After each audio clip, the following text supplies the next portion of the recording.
একটা 65 বছরের মহিলা হয়ে থাকুক কেউ বাদ যাচ্ছে না, মানে সবাইকে হ্যারাস করা হচ্ছে, সবাইকে অ্যাসল্ট করা হচ্ছে। আর আমি এটা মানে আমি প্ল্যাটফর্মটা ইউজ করতে চাবো, এইটাই আমাদের এখন যে গভর্নমেন্ট, এখন মানে অথরিটি যারা আছে, প্লিজ মানে যতটুকু আমাদেরকে সাপোর্ট করা যায় যেভাবে, কারণ this has to come to an end. এটা মানে আমার এখন আমি আসলে ফ্রেজিংটা আমি বোঝাতে পারছি না, but this has to come to an end. আর আমার মনে হয় যে খুব সিভিয়ার কনসিকুয়েন্সেস দরকার। যারা এই মানে এই ক্রিমিনাল অ্যাক্টিভিটিটা আমার মনে হয় the worst of the lot, এদেরকে আমার মনে হয় ফাঁসি ছাড়া আর কোনো ইয়েতে এটা ট্রায়ালেও তাদেরকে যাওয়া উচিত না। যারা আমরা ফার্স্ট শট জানি জিনিসটা করেছে, ট্রায়ালে 10 বছর ঝুলবে, কেসটা দেখবো, এটা না করে আমার মনে হয় ইনস্ট্যান্ট ফাঁসি দিতে হচ্ছে।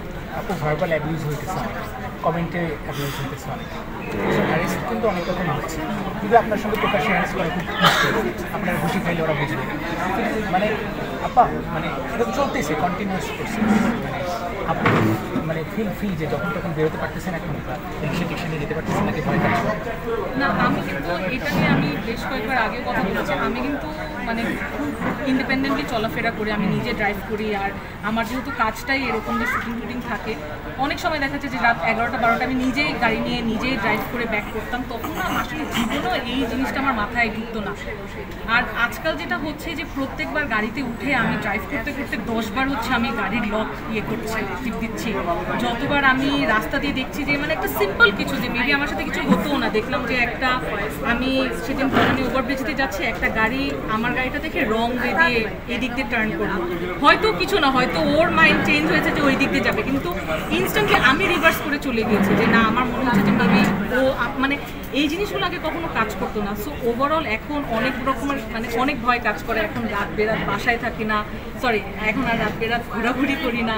এখন ঘোরাঘুরির চেয়ে বেশি যে আমি বলবো যে এইভাবে যে জিনিসটা কাজ করে, কখনোই এটা আমার বাংলাদেশ ছিল না, এভাবে আমি বড় হই না। আমাকে আমার আপন অনেক ইন্ডিপেন্ডেন্টলি বড় করেছে যেন আমি নিজে যা আছে মানে আমি মানে খেটে দৌড়াই চলতে পারি।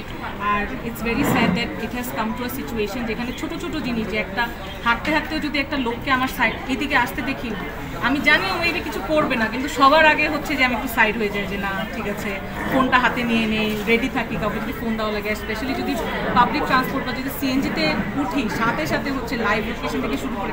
আর এইটা আমার কাছে খুব অবাক লাগে, কারণ এরকম আমি ছিলাম না। আমার সাথে রিসেন্টলি একটা ঘটনা হয়েছে, এটাও যদি আমি একটু বলি। সেদিন আমি গাড়ি চালায় যাচ্ছিলাম, আমার গাড়িটা লক ছিল, একটা লোক এসে আমার গাড়ি দরজাটা ঠাস করে দিয়েছে।